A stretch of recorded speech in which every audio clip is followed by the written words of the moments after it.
Welcome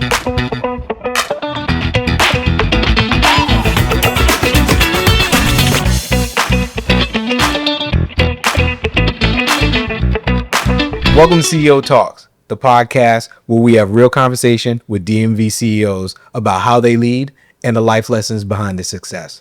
I'm Hey Yo Sean. Let's CEO Talk. Today we have the beautiful Yahaira Stewart. She's in the building. She is the owner of a daycare. She runs YMS Consulting. She has something special coming up called YMS B.O.L.D Moves. Let's give it up for Yahaira. Let's go. How you doing, Yahaira? What's going on today? I'm fantastic. It's a beautiful day outside, and I'm so glad to be here. Thank you. Yeah. I'm glad you're here. To start this off, I like to talk to people about their backstory. Mm-hmm. I want to know Yahaira before the CEO. I want to get into the deep part of how you grew up. Woo, okay. Who made Yahaira? Who made Yahaira? Man, that's a question that will take probably a lifetime to divulge in. But long story short is to get to the CEO, some have to go through trials and tribulations and some traumas and all the things to say that's not my circumstance. So excuse me. So in order to ensure that those lifestyles and habits of poverty, of stigmas, of statistics and stuff like that didn't define me, I had to make some shifts and changes and make sure that wasn't me. So and henceforth the CEO has arrived. Okay, all right. The backstory of where you came from, when you became a CEO, your first business, what was it? My first business was a cargo company. You owned a cargo company? Yes. Break that down. What's a cargo company? Like, what did you? So, did you move like logistics stuff? You move stuff around? Yeah, I didn't do it. Okay. It was my company. Okay. And so what happened? So back in 2008. I lied. 2006. Ghana Airways, the African Airlines, they used to fly out of BWI. And so during that time, there were, I was a manager. So I was do ticketing and stuff like that.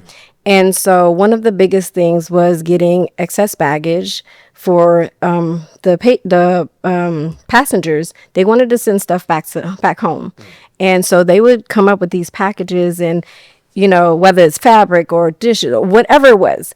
And the cost of the excess baggage was so outrageous to send just as a passenger, as their extra luggage. So they have cargo company that does it, but it was just so expensive as well. So I was trying to, find a medium that would work. And so I implemented the cargo business. It was me and a partner. And we did that until 9/11 happened. And when 9/11 happened, our insurance bond went up so high that we couldn't afford it. And so we closed that. But we did that run for about 2 years. Is that where they wrap stuff in plastic? Yes. Okay. Yes. It's a funny story because when I was back in my other job, I used to be over in Paris. Mm-hmm. And I used to see it all the time where they would wrap it. Your big suitcases wrapped in plastic. Yeah, they just want to make sure the stuff get there on time. Like not on time, but intact. Yeah. So you had people doing that for the... Mm-hmm. Okay. Yeah, so they would come and so it was some, underground stuff because the airline would want the money to come in that way. Okay. So we're declining the SX baggage and say, go over here, a little bit cheaper. We'll get it to you, it'll arrive the same time you arrive type thing. But at the same time, so the company's losing out money. Okay. I'm making money, so okay. You do it how you got to do it, Yeah. But it was honestly to help other people. Right, so. right. Did you have any ties to are you Guyanan? Is that it? No. I'm Puerto Rican, so my background. Are you Puerto Rican? Yes. I didn't know. I learned something today. I didn't know you were Puerto Rican. Yeah, okay. I'm from St. Croix, the Virgin Islands. Okay. And so ancestry in regards to Spanish. My Spanish is Puerto Rican, Okay. Taino, Indian. Wow. I learn something new every day, y'all. I wish I would have found that in the backstory, but okay. What you find? Oh my God. Nah, I didn't find no.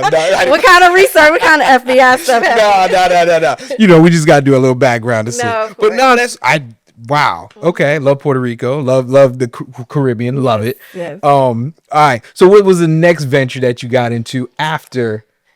After that was I don't know. I think during that time I got into some MLM stuff. So network marketing, from Herbalife to Avon to Mary Kay to, all of those little, trying to figure out which one is the one that I liked, and I landed with Secrets, which was a skincare company that I loved. Okay. And so they did skincare. Now they do vacations and all types of things. I don't know. I still have friends that's in the business.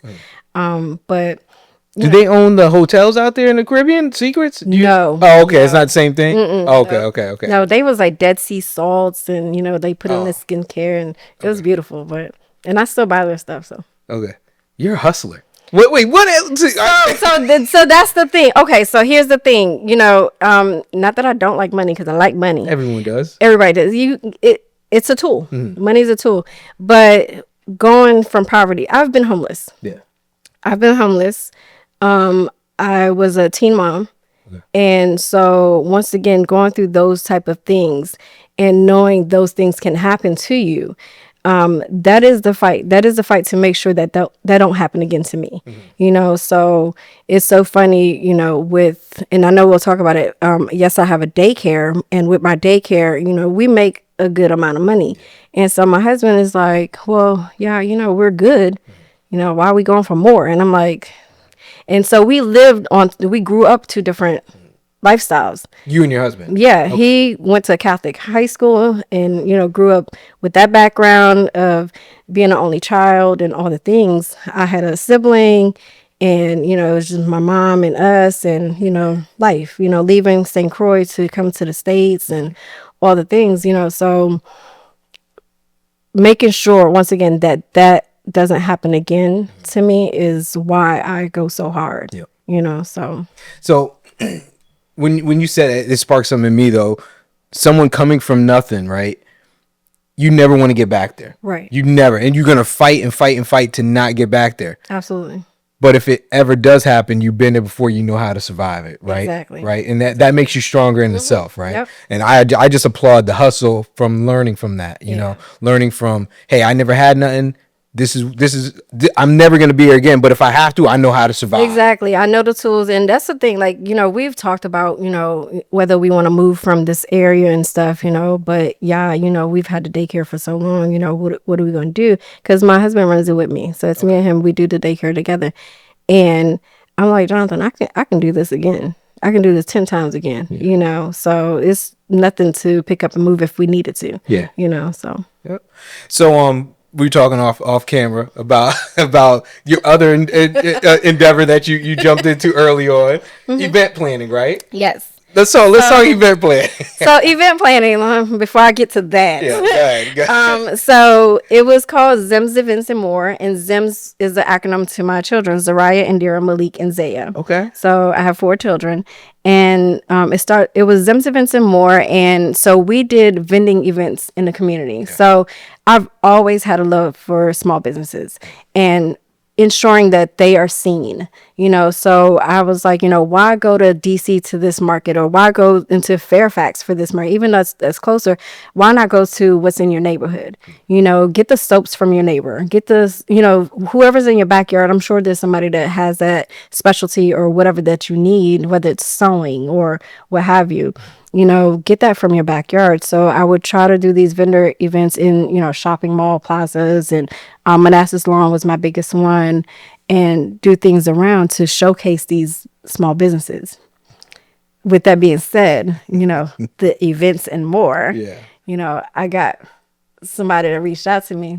Do you do weddings? It goes hand in hand, doesn't it? Say, oh, she does events. You must do weddings. Okay. Explain to me. And the reason why I asked is because that's what I'm in now as a DJ. I do a lot of weddings. Did one last night. It was great. Super fun. But Give me your experience with doing weddings. Doing a wedding, one wedding. I can put that on a notch on my tube. You can. I did that.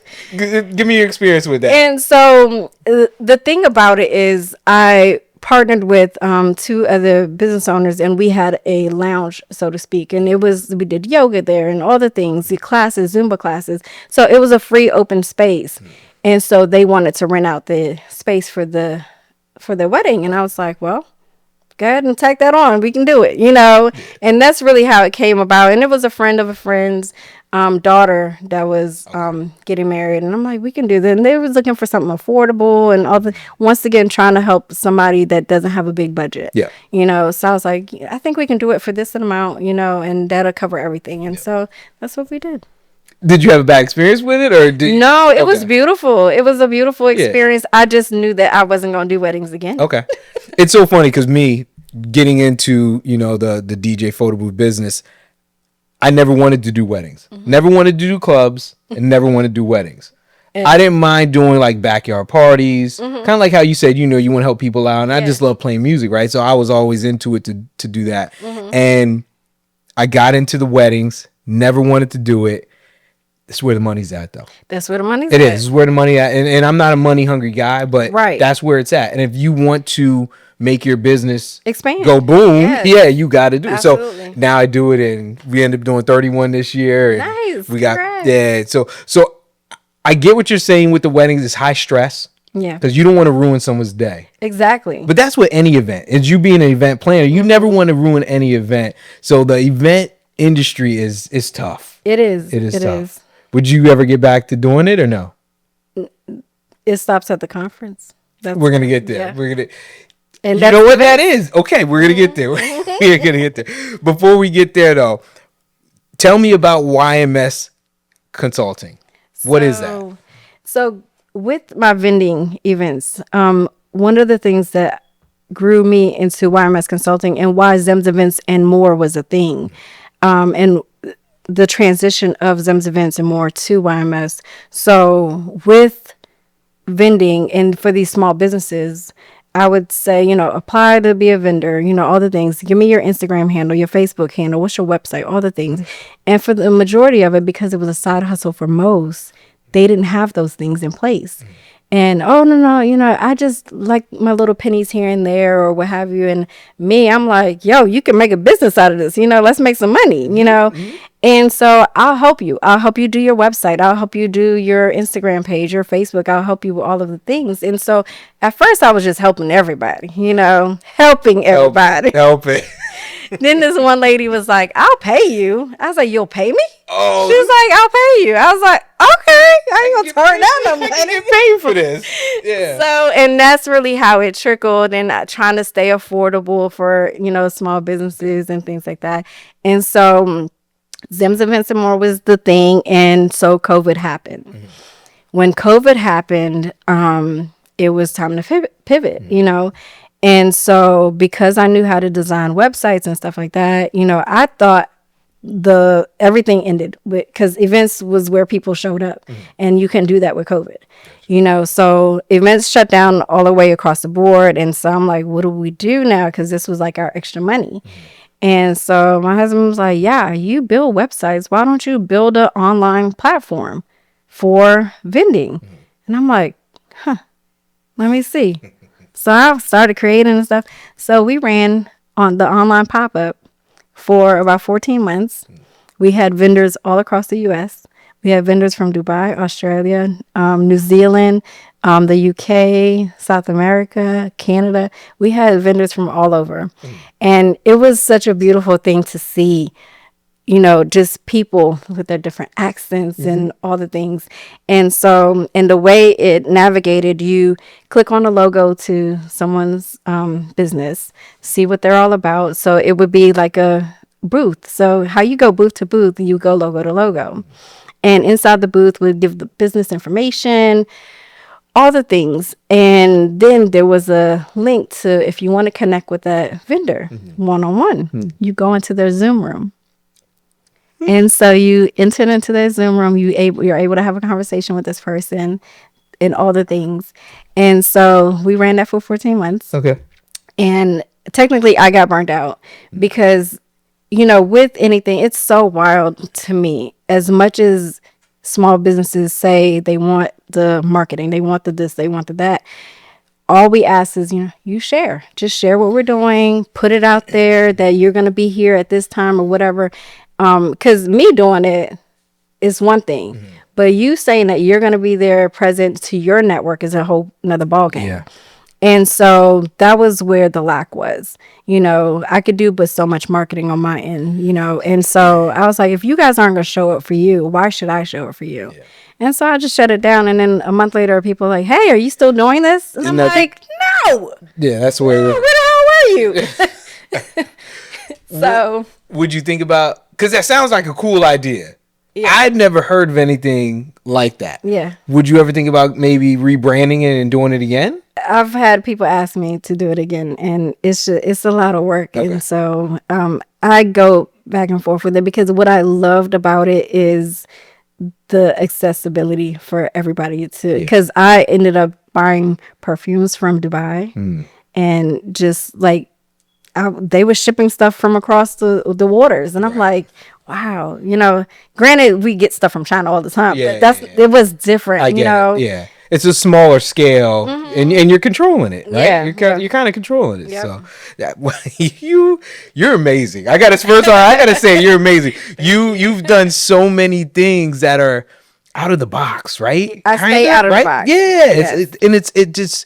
It makes me think like there's people out here that, I can't do nothing. And you're doing everything. I hate that mentality. Yeah. I hate that mentality, and hate is a strong word, but to me, everybody has their gifts. You just got to figure out what it is, and tap into it. Yeah. So I know my particular gifts, and it's so funny because, people come to me with their business ideas and all the things, and I'm like, oh, you can do this, you can do that, and I go in and I'm like, this is all the stuff that you can do, and let's make this business work, and they love that. But when it comes down to you and your business, it's like you get frozen. It's like, shit, what else could I do? But it's just the outside perspective, seeing it from the outside in, so whereas though somebody can come and say, oh yeah, have you tried this? I'm like, fuck, no, I didn't even think about that, and I'm sorry. Can I use the F-bomb? Yeah, you're good to go. This CEO Talks. All right. We're on a different level now. Okay, we're CEOs. Clearly, right? We run the shit. Yes. All right, just clarifying. Yeah. What came first then, YMS Consulting or the in-house daycare? The in-house daycare has been here since 2013. Okay, so that was yes. Not first, but that was the main. That's the main, and that's the longest and biggest. Yes. Okay. Yes, okay. So, and more stable and this the only thing that made me stay where I'm at. Okay, so break that down to me. How did that happen? So, funny story there. Let's hit it. All right. So, the daycare. So what happened in 2013, it was January 2013. I'm looking for a place to move, and my friend, he's renting his house, and me and my husband, we were trying to figure out what we're going to do because we have to leave where we're at. And we were actually out here in Dumfries. Okay. And so we were moving and trying to figure out. He had a house, and it's a big ass house, 5-bedroom house. And I was like, okay. And I was like, we'll take it because we need somewhere to go, And so now I'm in this house. We're here, and we're like, what the fuck are we going to do with all this space? And at this time, we didn't have the 2 little ones. Okay. So it's me, him, and the 2 now adults, teenagers at the time. And so we're like, okay, what do we do? So my friend, she's closing out her daycare. And so I'm like, you're closing. Okay. What's going on? And so she's like, nothing. I just want something different. Da, da, da. So she calls me because I'm the only friend that she has with some flexibility in the schedule. And she's like, hey, yeah, can you come sit in on my daycare with the kids? Just a couple hours. I have to go to a doctor's appointment. I'm like, sure. I got the time. Sure. Got in there. She left. They cried. I cried. We cried. I was like, oh, not doing this shit again. So like the weddings. Right. Let's go back. And then so 2 weeks later she calls me, yeah, I got a follow-up appointment. I gotta, please. I was like, no, I don't like them They You don't said like that me. about her kids? Yes, and Yeah. these aren't her children. Oh, These the are ones her. of yeah. You know, so and at this point, I'm like, I don't like kids. Right. You know, I'm trying to get rid of mine. Right. You know, type deal. And so she's like, please, it's literally gonna be 2 hours. So I'm like, you know, and I'm like, I know she got to go. So I'm like, I got you. They just need to stay in their lane. I'm gonna stay in my lane. Mind you, these are babies. Yeah. How old when in your, if you remember, like, recall? These was like, I mean, 6 months to maybe 3 years old. Oh no. Yeah. I was like, y'all stay over there, crumb snatchers. And so, but the second time I went, they loved me. I loved them. We loved each other. I was like, They was testing you. okay. Oh, they was testing me. But it was, they didn't know me. Yeah. The first time they didn't know me. Yeah. Second time I'm a familiar face. I'm like, okay, I can do this. And she was like, it's different. You know, you get paid and you send them home. I was like, I think I could do that. And so when she was closing out, she came to the house and she was like, yeah, you should open up a daycare. I was like, I don't like kids like that. I don't. Stop it. And so, which is wild because all growing up, I wanted to be a teacher. I wanted to be a pediatrician. I wanted to, you know, anything with kids I wanted to do. And that stemmed from trauma stuff in regards to protecting children. I wanted to make sure children were safe. Yep. And so when she envisioned it for me and she was like, I'll give you all my stuff so you can start your daycare. So you don't really have to come out of pocket for anything. And so I was like, I was like, I'll give it a try. And here we are almost, 14 years later? Yeah. And that's the breadwinner now, right? That's the breadwinner, yep. Wow. So I'm licensed for 12 children. So you don't, are you the main person that watches, or you have employees? No, after COVID, so I had employees and all the things where I ran Zim and some more, was able to go to chamber meetings and all the things. And so once COVID happened, I got rid of all my employees. My husband was like, let's just keep the money in house and let's just run the daycare. And so we did that during the spat of COVID and doing the online pop-up. And so because I was running that evenings and weekends, you know, so it wasn't that strenuous in regards to having to leave the house or anything like that. So, and then with COVID, we had less numbers in regards to children because we had to get rid of families. They made a mandate on how many families you can have at the time and all the things. So we navigated both those two businesses at home. And then, so when things started to open back up, my husband was like, yeah, we can just do this. Like, I'm good. Like, you don't need to replace me. I can chill with the kids. You know, I like it. They like me, you know, and everybody loved Mr. J, you know, so, and yeah, and that's really how we rock and roll. So it's just me and him down there. Coming this year with everything growing, I may get an assistant down there so I can walk away, do some morning meetings, like 1 million cups and things like that. Yeah. Wow. And let's, with your current endeavors now, that you're still, you know, that you mess with, what is your favorite from the in-house daycare all the way back to wrapping up plastics for My favorite endeavor would be the what I do now with YMS Consulting, which is and we didn't really touch on that, but I now, stemming from Zim's events, I now do social media management, business consulting, website design, and stuff like that. So that's the premise of YMS Consulting. And to what I love is, once again, showcasing small businesses, you know, having people highlight their gifts. And so because of that is in the remote aspect of it as well. I don't have to be, when we were in California last year, I booked 2 clients for social media management while we were on vacation. One was in New York, the other one was in Florida. And I was like, I can really do this, you know? And so that has been so far my favorite. Okay. And you're looking to expand that? Yes, 100%. And I'll tell you why. Not that I want to close the daycare, because like I said, I absolutely love my daycare. I love the families that I've been blessed with. And I love that I have a safe space for children to come. And if I can save one child at a time, you know, that's where it's at. That's how I look at that. But now that I have an 8 and 10-year-old and they're homeschooled, they want to do more, that now that they're older, they want to go to the museums, they want to do things. So because I'm locked in daycare, I can't really do much with that Right. until I'm out of there.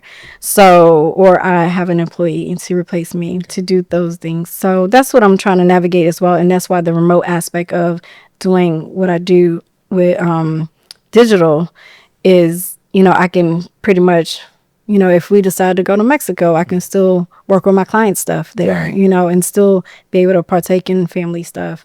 And so really trying to transition and navigate that. I'm trying to put it all together. It's so different though. The daycare. The two dynamics. Yeah, it's different. It's different. It's too, and you know what? I'm with children all day. And then at night, I'm with my clients and adults. And, I'm like, okay, more people than my husband, Yeah. Because I'm really a social butterfly. Okay. I'm a social butterfly. But, I'm locked in with children all day. And I'm like, my outlet is meeting my clients, Right. in the evenings and on weekends and all the things, and I'm with my family all day, so my husband's there, the girls are there,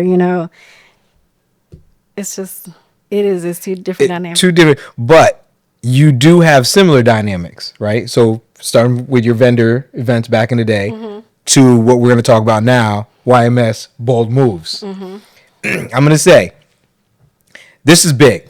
This is huge. Let's get into it. Okay. And then I got some questions about it. Let's get into it. Okay. Break it down. What is YMS Bold Moves? So YMS Bold Moves is the conference that we've all wanted as a small business. And we all go to conferences to get motivated, to grow, to get those little nuggets that can probably, help us push our business. And the thing about the conferences that we are used to is they speak at us, they, from a standpoint of A to Z in regards to, what they're sharing with us. They'll give us the C, they'll give us the R, but they don't give us the roadmap. They don't give us the, how do we get to the end result? They'll show you the end result, but how do you get there? And to get there, to get those questions answered, oh, well, you have to pay, $15,000 for us to mentor you. And sometimes it's cheaper, but at the same time, as a small business, giving their last $200 to get that information that may catapult my business, and then to learn that, oh, I have to put another, more money to invest. And it's an investment, granted, yes, but where are my guarantees? Can you show me my guarantees? Oh, well, I can show you this person. They're all making millions of dollars already. And so to me, it's not, I think it's false promises with some of these conferences. And so that, to me, that's what makes us different. When it comes down to my speakers that are speaking, they're all there to teach. They're all there to share information. They're going to give you roadmaps and all the things. Of course, the implementation is up to that business owner that was there. But they're going to leave with stuff that they can implement right away. All of my speakers have offers, but they're not selling from the stage. They cannot sell from the stage. And that's another difference that we're doing, because I want to ensure that the audience is getting the information, and whoever they feel called to, they're going to say, you know what, I like that person on stage. I need to connect with that person, and they'll have their information to connect. And their offers are in the workbook that we're sharing with them. It's a digital workbook that everyone's getting. And so they'll be able to connect with that person, and be able to move forward with that. So let's talk the structure of YMS Bold Moves. We have speakers. We have, what else do you have going on? It's a 2-day conference in January, January 17th and 18th. Correct. From the speakers, do you have where these speakers are doing special one-on-ones with client or with the audience that's coming in, what else do you have involved in just instead of just speakers? Do you have anything Right. else? So there's speakers, all the speakers, whether they're interactive or not. So there's breakout sessions and things like that. I know for sure majority of the breakout sessions, there's going to be movement and things like that, different, mindset things that they're going to be practicing while being with the audience. So there's going to be some moving and shaking happening. Okay. The offers are going to be, some are, 30-minute consultations. Some are, I think one of them is a branding review from one of the speakers that's speaking about branding and marketing. Now, is that a special section that people have to pay extra for, or is that something that they're doing inside of like one of the breakout rooms? I can't per se say Okay. per. Gotcha. I'm trying to think of the agenda and what's happening. Yeah, no worries. I know some of the offers that's coming. Some are free, some are paid. Yeah. I know one of them, she said she's going to kind of do a mindset Jedi trick for you guys. You're going to close your eyes and do some things. Okay. So I have no idea, Okay. But I do know that the speakers that I have in place are the value that they're bringing is, very much needed and important. Yeah. So I'll say I just went to a DJ conference down in Raleigh, and I think these conferences are they're great, especially the smaller ones. This was one with 105 DJs there. It was only supposed to be 100. They let 5 in. I was one of the last ones they let me in. Oh boy. That's cool. But we had a lot of breakout rooms where we talked to kind of like the senior guys that have been to the conferences before. And I think it was such worthwhile just getting the experience from them, but also the 10 people in the room giving their experience too and talking about it. So I think what you're doing there is excellent. I think it's slept on. I think when you think of breakout rooms, you're thinking about, at your work, meetings and okay, let's have a breakout room. And then you talk about and it doesn't really, and sometimes it doesn't go as well. I just think that what you're trying to do here and getting a specific speaker inside that room will allow everyone else to jump in and talk. So I love the whole breakout room aspect. It navigates through the agenda as well. Is there's 3 breakouts at the same time, so you're choosing your path, Gotcha. so to speak. So if you know there's Bill, Bob, and James in these rooms, and they're all talking about 3 different things, but you really want to see James. You go to James. You go to James. Yeah. Are you going to get the information from the other 2? Yes, it's in your workbook. But are you going to get the content that they're delivering? No, of course not, because you didn't go to that room. And so that's the one thing I'm trying to figure out how to navigate to where everybody gets everything. Yeah. But it's just not the way it's going to work. Yeah. And I think the communication part of that is going to be the key, right? If you once you put that information out there for the audience that's coming, they get to pick. And as long as it's defined, I think. Yeah. And it makes it personal to you. Yeah. Exactly. So it's your journey in this conference. Right. If it doesn't affect me, I don't want to deal with that. I want to deal more with exactly. this. Yeah. I think that's a great way to do it.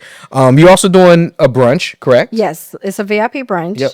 And so it's just a higher end ticket, but all the speakers are going to be there. So you're able to rub elbows with the speakers and maybe ask some questions that you weren't able to ask before. Right. And all of these speakers are accessible. Right. They're all accessible. And that's another thing, when you go to these bigger conferences, I don't want to name any names, nope. But you can't rub elbows with them, they're too, up there and, and it's fine, be up there, we down here, we good, And I think people feel more comfortable with this, right? Big or small, however many people are coming to this, it's not going to be, in your eyes, it's not going to be one of those big conferences, correct? Yeah, no. You want to kind of keep it small and intimate. It needs to be intimate because it needs to be. You need to be able to feel it. Yeah. With these big conferences, you can't feel it but so much. Yeah. You'll get that one powerful motivation thing that they said, and it's like, and then you get lost in the sauce of all the other people and things that's happening. Right. And then it's also kind of a networking thing with your brunch, with your happy hour, right? You're going to do. Excuse me. When you have a smaller conference like that, the networking's easier. Yes. You don't feel intimidated as much. This sounds amazing to me. Only question I have, and I wouldn't say a concern for me. I'm going to ask the question. I want to ask the hard question. Mm-hmm. Is this too big too soon? I literally answered that question today. Okay. Literally on the way here, I had a talk with Tiffany. Okay. She is with Grow Networking, and she's actually the one who's hosting. She's our host of the event, and she's also hosting the reception because networking is her thing. Grow Networking, and I can't sleep on this, but DJ Sean is going to be there as well. Just saying, he's our DJs on the ones and twos. He gotta keep the mood going for us. I got you. But we talked about this because, of course, with Christmas right here and ticket sales, it's like, are we shifting anything? What are we going to do? And here's the deal about this. And of course, I'm getting the promises of, once Christmas is over, I'm buying my ticket and all the things, and so knowing that this is the first one, it just lets me know that, all right, we need to go hard on pre-sales for the future because we're looking to do this. I have a 3-year outlook already, and some beyond. But we were talking about the numbers, and so I'm a big believer in, you said you was going to do something, so you show up. Yeah. And that's what I'm doing. Mm-hmm. So in regards to shifting, there's not going to be much of shifting that's happening. We're going to show up like we said we're going to show up. And just see who shows up who's going to be there is going to be there because they're supposed to be there, right. And that's another way I navigate things. If you're supposed to be in the building, you're going to be in the building. Mm-hmm. I want it to be 150 people. Yeah. Is it going to be 150 people? I don't know. Yeah. I don't know because I can't see the future. I will say, I know you want 150, and that's great. And I think if you get 100, if you get 80, if you get 75, you know what impact that's going to do for your future, though? Right. It's amazing anyways for what you're doing. And the question I just asked, too big, too soon, right? Mm-hmm. You got it. But let me answer this. Yep, please do. When it's your vision, that's a whole different ballgame as well. You have to roll with the vision. Okay. Because this is a 5-year in the making thing. Yeah. And I've been sitting on this idea in regards to the concept and how I want it to look. And for the first time, I'm like, the time is now. And the time was only now when I went to another conference and I saw what they did. I saw the devastations on small businesses' faces that they couldn't afford $15,000. And the ask to me was ridiculous, but it was who was asking, and I'm like, okay, you know what? And is it mine to shoulder this and carry this? Not necessarily, but because I have such a love for small businesses, I'm like, I'm gonna see if I can make it happen. Yeah, that's really what it boils down to. But if you really think about it, though, what is out here now that's doing that in this area, right? Right. I don't know of anything that's doing a conference like that. I know there was one that came a little while ago. I don't even know if that was a conference, but people went to it. But I don't know if it's the same thing, though. I know when I have to go to conferences for my DJ stuff, I got to go to Atlantic City. I got to go to Raleigh. I got to go to Arizona, California, things like that, right? In this area, the Northern Virginia area, that's not being done. Right. So that could be a gift and a curse, though, correct? Exactly. It could be, the gift is no one's doing this. Right. People might come because no one's doing it. The other one is no one's doing it. I don't know nothing about it. Exactly. I'm scared to do it. Exactly. You know what I'm saying? Exactly. And so talking about scared, that was another thing that when I started, and still to this point, there was no fear. I have no fear that whoever's going to be there is going to be there. Right. Whether it's 75 or 150 or more. Yeah. Who the fuck knows? Yeah. But I'm showing up for me. Yeah. I'm showing up for the people that I said I was going to be, where I'm going to be at, doing what I'm going to do, bringing the speakers that I'm bringing, the entertainment, all the things, so this is literally the baseline, getting that baseline to figure out what's going to happen next. Right. So I'm not scared. So let's do this. If there's any way, a QR code, we know you have your website. We're going to put it on the screen and we're gonna have it, Rick, if we can, with Peace Entertainment Media back here running the show, if we can at least put and help her out by putting a QR code on there or putting the website. Let's get this message out here to these small businesses. Yes. What are you doing yourself, your street team, to go to these small businesses and try to get them to come? Are you actually recruiting out there, walking in the stores, letting them know? Are you sending emails out? Are you text messaging? Are you doing anything like that? Emails for sure. Okay. Because of my day business. Yeah. It's hard for me to get out there. Okay. The street team is me. It's who you see. We got to get more people on it. You got kids. I got kids. You got grown kids. I do. Put them on the street. You know what? If they didn't have their own thing. I got you. So my one of my adult kids have her own business, and that's the whole thing. And she's speaking. She's opening both days for me. Okay. And so that's the thing. Having people to buy into your vision. And so I want to say, like, Tiffany is like right with her and what she does. She's my ride or die. Rob with Blue Stallion Leadership, they too have been, backing me on this.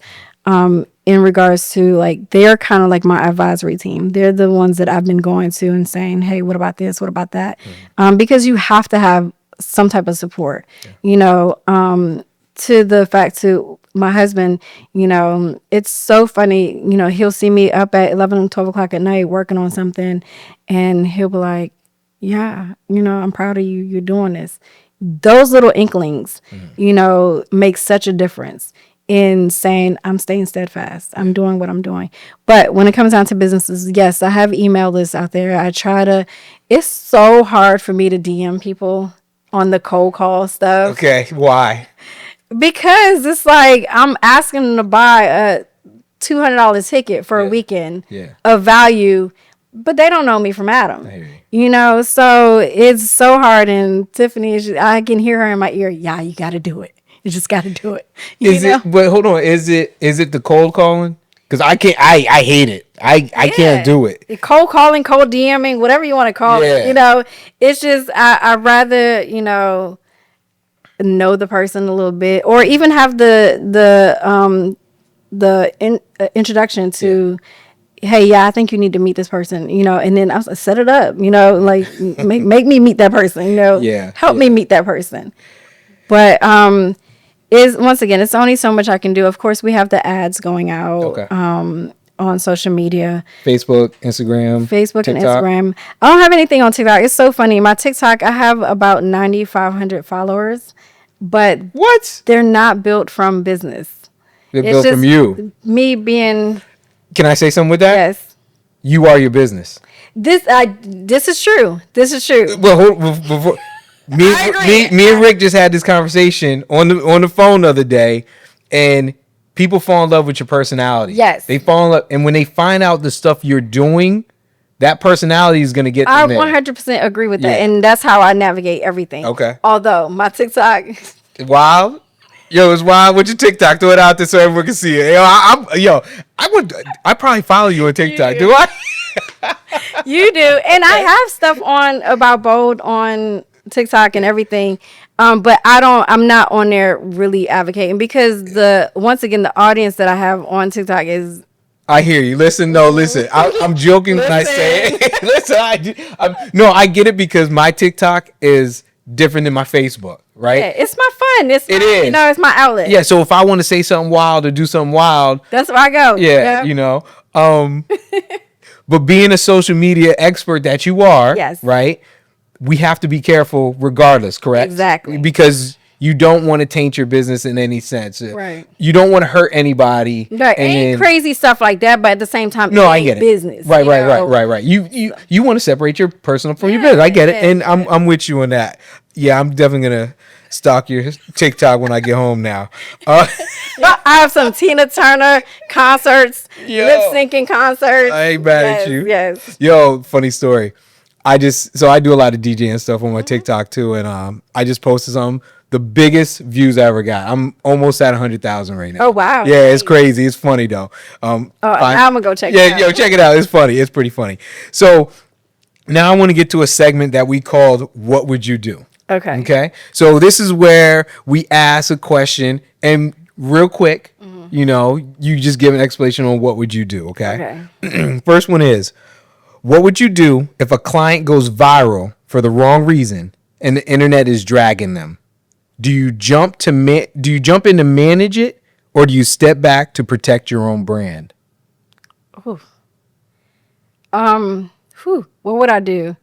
It's a catch-22 because negative is still, What they say? Negativity still gets you. I know the saying. Y'all know what we talking about. What's the saying, Rick? You know the saying? Yeah, basically negativity attracts just the same way as positive. There you go. Exactly. You're getting the numbers. You're getting the numbers up. Yes. Relations thing. Yeah, you're getting the numbers up, so we want the numbers to go up. So, and there's ways to, to either fuel the fire or tame the fire or, smudge it all the way out. So it all depends on what it is. Yeah. So, and who the client is and all the things. So it really depends. Ooh, hold up. You said who the client is, though. Mm-hmm. Okay. I'm going to leave that one alone. And, well, to the point of, what is their brand? They got you. If their brand is suit and tie and they doing some funky shit over here, it's what the fuck are you doing? Right. And then would you have that conversation with them? Absolutely. Okay. And if they said, "Hey, this is what I do," do you leave them? Yes, if I need to. What if it's six figures? You know what? All money ain't good money. All money ain't good. No, all money ain't good money. I'm just joking. This guy. It's my last episode. No, anyway, I'm just joking. All right. Next question would be, what would you do if one of your keynote speakers drops a controversial take on stage that splits the audience? Do you address it publicly, or do you let the moment ride? I think once again that's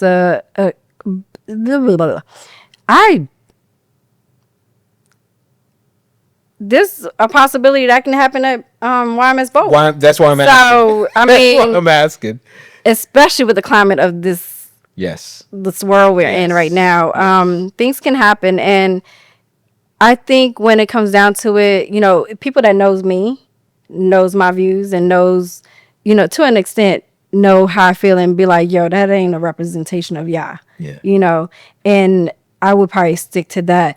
But to the point where, in honesty, my audience is my people. Yep. So I would do whatever I can to make sure they're protected, make sure they're safe, make sure that what they received, and hear them out. I think that's the biggest thing as well, is to hear, what they felt, how they felt, allow them a voice as well. Mm-hmm. Because just because you're in the audience doesn't mean you don't have a voice. Right. You're still a person. And so the biggest thing probably would be not to ask that person back on to my stage, because regardless, it's my stage. So what if, because these speakers are going to be doing multiple speaking engagements throughout the weekend, correct? They're not doing one and out. No, that's one. Okay, so is one and out? Mm-hmm. Ah, damn. I was hoping. All right, then you can. So if just say you had two, right? Mm-hmm. Like your daughter's doing. She's the only one. Okay. She's my daughter. Okay, Tiffany's doing. She's the host. She's the host. What if Tiffany? Okay, hold on. What if Tiffany? Shout out to Tiffany. We're not dragging you. Shout out to Tiffany. But what if Tiffany went out there and said something controversial to start it off? How are you addressing that? I think so. I think I know Tiffany enough, and she knows me enough to wouldn't do something that would negatively reflect both of us, right, without it being like she had a method to her madness type deal. But you would have a conversation with her. I think she would have a conversation with me before saying, yeah, I'm about to go out here and do this. What you think? Type deal. And I think that's how we navigate right now. So yeah, but if for whatever reason she's flying off the handle and want to do whatever Tiffany want to do, because she does that too, I believe in the person that I picked. Got you. You I'm know, with you. and when I asked her, she was gracious, and I was like, this is good. Got you. Shout out Tiffany. Like I said, we ain't dragging. I love you, Tiffany. man. We love Tiffany. Yes, we do. Yes, we do. Shout out to Grow Network. All right, I'll give you. No, let's move on to our lightning round. Okay, Lightning round. lightning round. Oh boy. I'm gonna ask you I'm gonna ask you boy. questions. Okay, Okay. and these are just yes or no, or you answer boom boom. Okay. Okay. All right, here we go. Money, power, or respect? Respect. Word? Respect? Respect. Quick answer. I know, right? She didn't even. Yo, that's wild. Okay. Once you got respect, you got everything else. It's the way how you carry it. I'm from the same street. I disagree. What you gonna pick? No, I think with me, I want respect. But I don't think just because you have respect, you have money and power, though. Not that you have it, of course. Yeah. Okay. You have the means to get it. Absolutely. Yeah, but I'm with you. I'm with both of y'all. I would rather have the respect than the money or the power, especially the power. I don't need power. No. Money, I do. I want. We all. I want, but I'm not gonna. It's not my driving force Yes. to make it in life. But no, I'm with y'all. I'm with Respect. All right, raise prices or take on more clients. Raise prices. Yeah. Now the fault with that though is you raise prices, Deliverables. you might not. Oh yeah, you might Yeah. might not get the clients. There you Yeah, go. but I'm also I think once again, who's for you is for you. Yeah. You know, so you have to be able to make sure your numbers talk what you talk. Yeah, exactly. I I struggle with this right here, the raise prices. I don't. We did over 100 events this year, and you talked about being burnt out, right? At this time of year, every year I'm burnt out, and I always go. Me and my wife, we look at next year. What are we gonna do? We want to lower our client base to a point, but we want to raise our money. Right. You know what I'm saying? So we can do less. But then we're always worried because this is the main hustle now, Yes. right? This is not a side hustle no more. Right. So now it's one of those things is can we keep this going? Yeah. You know what I'm saying? So And it's also your areas. You know, where are you promoting yourself? Right. And stuff like that. If you doing that in Woodbridge, yeah. Well, we're doing but if you're going to Loudoun County and you're gonna get more money. yeah, 'Cause that's- or even Tyson's, Yeah. you know, so DC area. Yeah. Yeah. No, So- I'm with you on that. Yeah. It's hard, but it is. all right. So safe growth, scary expansion. Scary expansion. Woo! Okay. I like a challenge. Okay. Yeah, you a hustler. Plan longer or launch sooner? Ooh, this is a good one. It all depends on the vision. Cause it's B.O.L.D took 5 years, Okay. you know, True. but I'm very impulsive. Okay. So it all depends on what it is, who it is. With some of the clients that I have in regards to, you know, their businesses, I love a business that comes to me from conception and I grow them. Because I can help them navigate the whole thing. And depending on what the concept is, and I'm like, okay, we need to refine it. We can't launch right now. We got to do this. So it really all depends. Yeah. I think you're leaning toward playing longer though. Yeah. Okay. Which is Not you. in certain, when it comes down to business, it's all different, big, Right. you know. Than who you are as a Yeah, person. yeah. I'm with you. One powerful partner or 10 supporters? Supporters. Structure or flexibility? Flexibility. We're different on that. I'm a structure guy. I'm not. Okay. Boundaries or availability? Boundaries. Okay. Have to be. This is easy. Systems or hustle? Hustle. like, why not? When it comes to fear, listen or ignore?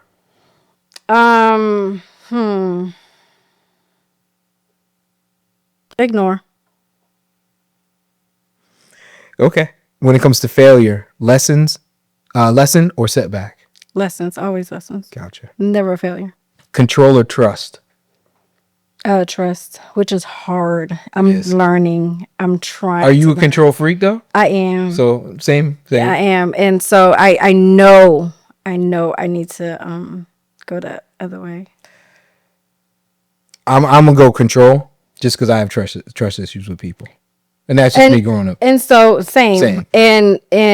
And I think that's why I control a lot of things. And so I would say I am control. Mm-hmm. I want to learn how Yes. to trust. I'm the same. Are you a Virgo? No, I'm a Libra, so you almost over there by me. Wait, why do I gotta be there over with you? You know. All right. One last one. Pressure. When it comes to pressure, fuel or warning sign? When it comes to pressure, Yeah. Like, are you? I gotta fill up my tank, or I'm gonna ride it to the warning. oh man, I'd be burning that. I knew it. Burn that shit You out. know what? Now, I'm half tank. I'm going to fill up. I'm going to fill up because I'm not getting stranded Yeah, I'm nowhere. like, how much? I can make it to the store, and yeah.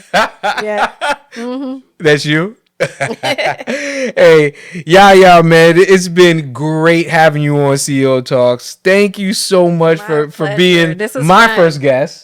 Right, my first guest with CEO Talk. Shout out to Rick Peace over here from Peace Entertainment Media. Shout out to you and all your endeavors. You know what I'm saying? The hustler. You know, hey, listen, when you do bold moves, YMS bold moves, and you walk in, you gotta have the theme music of "I'm a Hustler" by Cassidy. Please, thank you. I got you. That's at least the instrumental. You Yes, walking down to it. yes. Once again, thank you so much. This is CEO Talks. I'm Hey Yo Sean. Hey, we're out. Peace. Thank you.